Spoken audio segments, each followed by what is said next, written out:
I am a career coach, a storyteller, and an empath.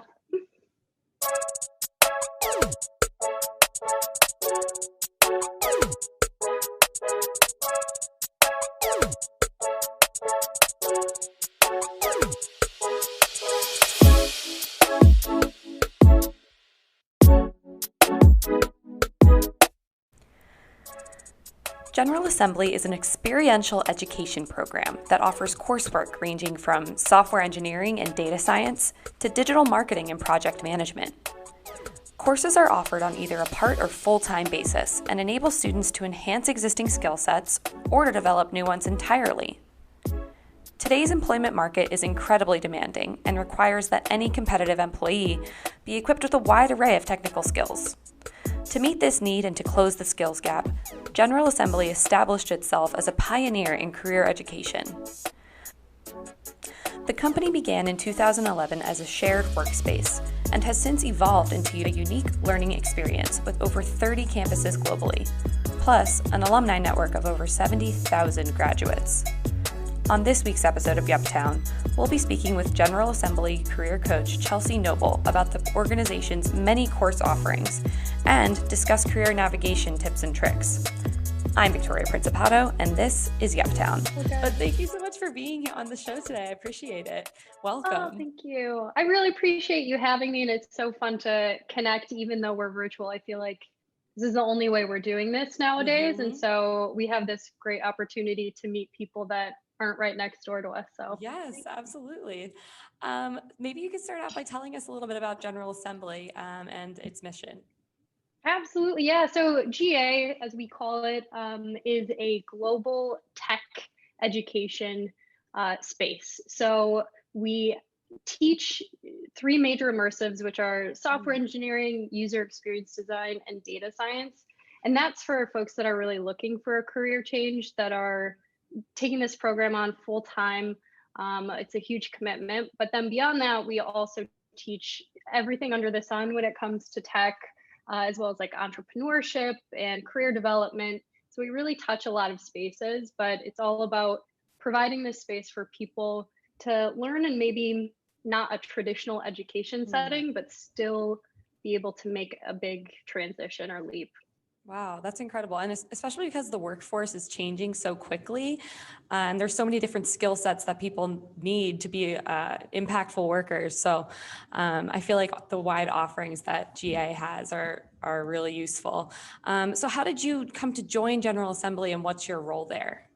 Yeah, absolutely. So I'm a career coach at GA, and I would hate to say this for the career changers I work with, but it kind of just happened how I found Wow. General Assembly. I know, I'm like, yeah, wait, a little hypocritical. But I had my own private practice of coaching, and I was actually working with specifically creatives, so not necessarily career changers. And this opening came up. It was like a LinkedIn alert. And I thought, oh, this is neat, kind of this intersection of education in Chicago, which is where I am. And I'm really passionate about our community here. So like teaching and coaching. And I thought, okay, let me just apply and see what happens. And then going through the interview process, I really fell in love with the team and GA's mission statement and everything we do here. And they really gave me this autonomy to be the kind of coach that I am, which is why I ultimately said yes. Wow, that's so exciting. So it sounds like you've really kind of gotten to jump in and build your own role there. So how, I guess, can students benefit from working with a career coach? Do you also, just so I'm using the correct terminology, do you call students at General Assembly, clients? Yeah. Okay. Yeah, totally. And you can use them interchangeably too. I think when I'm talking about coaching, I'll usually say clients, but we have students that I work with in those immersive programs that I mentioned, and then they become graduates. And I work with them all the way until they land what we would call like an outcome, which can look different for different folks, but typically a new role in that space. So yes. What was the question we were talking about? Yes, I said this. Yeah, I was like, wait a sec. Sorry to throw you on a loop. But how can students and clients benefit from working with a career coach? Yeah, absolutely. So I think one huge part of this is accountability. It's like we can tell ourselves that we're going to do something, and it's very easy to negotiate with ourselves and say maybe tomorrow or next week, and keep kicking that can down the road. But when you have Yeah. someone else there, all of a sudden it's exponentially more difficult not to hit a deadline. The other thing too is just like navigating a space that, let's be real, career searching isn't anyone's hobby typically. No, yeah, You're like, yeah. let me just update my resume. So so yeah, it's someone who can really kind of help focus and direct where the energy and effort is going on top of that, and help skill build a little bit. Yeah. So what would you say then is the biggest hurdle that clients have to overcome in order to kind of reach out to a career coach and get to that point? I think getting to that point, you need a little bit of clarity about what you want. Right. And that can be really challenging, because oftentimes that's coming from a moment of, I know how I feel and I don't like it, but I don't necessarily know what to do to change it, or what the thing is going to be that helps me feel better. So then how would you help someone kind of align those personal goals and values with a career or a job? Like, how can there be that exact match? Yeah, I love that. And I think it's important to, we often think of careers as like, how does it align with me, or this values aligned piece? And that's so big. I think generationally, I would say I'm in a generation we are that really values that.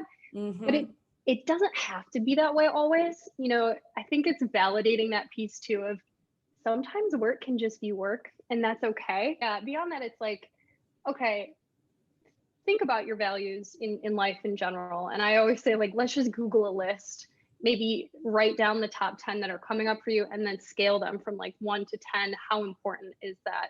And as we get older and we change and we try on different values, so it's always good to do a gut check, you know, every couple of years of like, where are my values? Which ones am I enacting every day? And then how do I want those reflected in this thing that will encapsulate most of my life, really? Yeah, no pressure or anything. Most of our waking hours, you know, no big deal. Yeah. And I think, I don't know, for someone who's kind of starting out in their career, there's a lot of pressure to maybe get it right the first time, or like make sure you're doing the right thing right away. But I do think that, like you said, there's something to be said for all the trial and error, and then see what you enjoy and see what you don't enjoy. And then, I don't know, taking those skill sets that you have learned from past experiences and then applying those to, you know, a new direction. So what kind of advice would you give for someone who's kind of trying to shift their career to a new sphere? Yeah, I think you touched on so many important things there too, where it's like, we do change and we learn and grow over time. So I always say the non-examples are just as important as the examples. So it's like, when I write down what I really want and what I love about work, or what I can bring with me, let me also have this column of what I've experienced that I'm not willing to negotiate on, or can't have in my workday.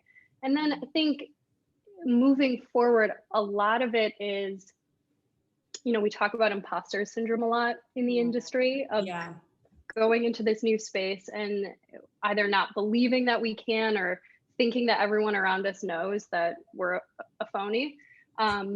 So it's this piece too of kind of letting yourself grow and knowing that, you know, things change over time. You didn't make a mistake previously. You had to do that thing to figure out where we're going next.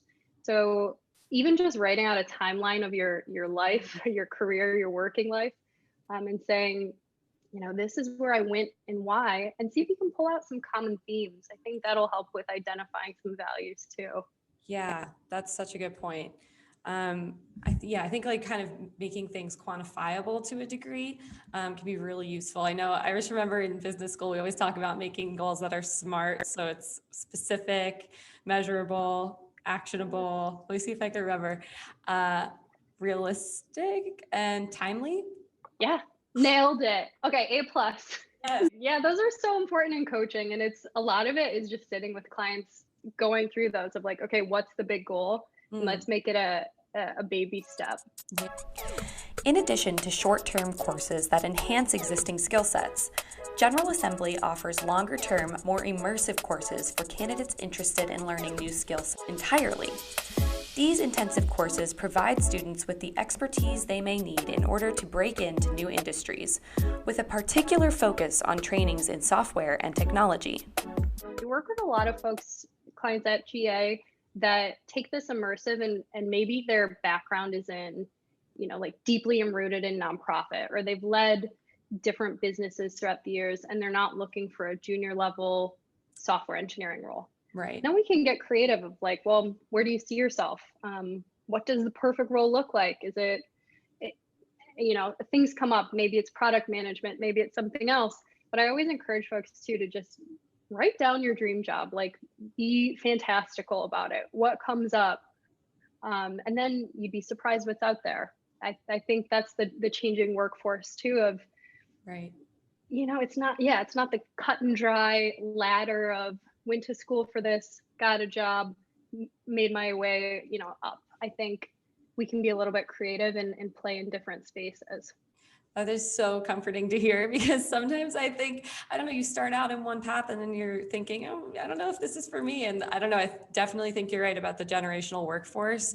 I don't know, in the past, our parents might have worked at companies for 30 plus years and stayed there. And, that's a very fulfilling career. But now the way that our generation works, it is kind of like a collective patchwork of different experiences to make each candidate unique.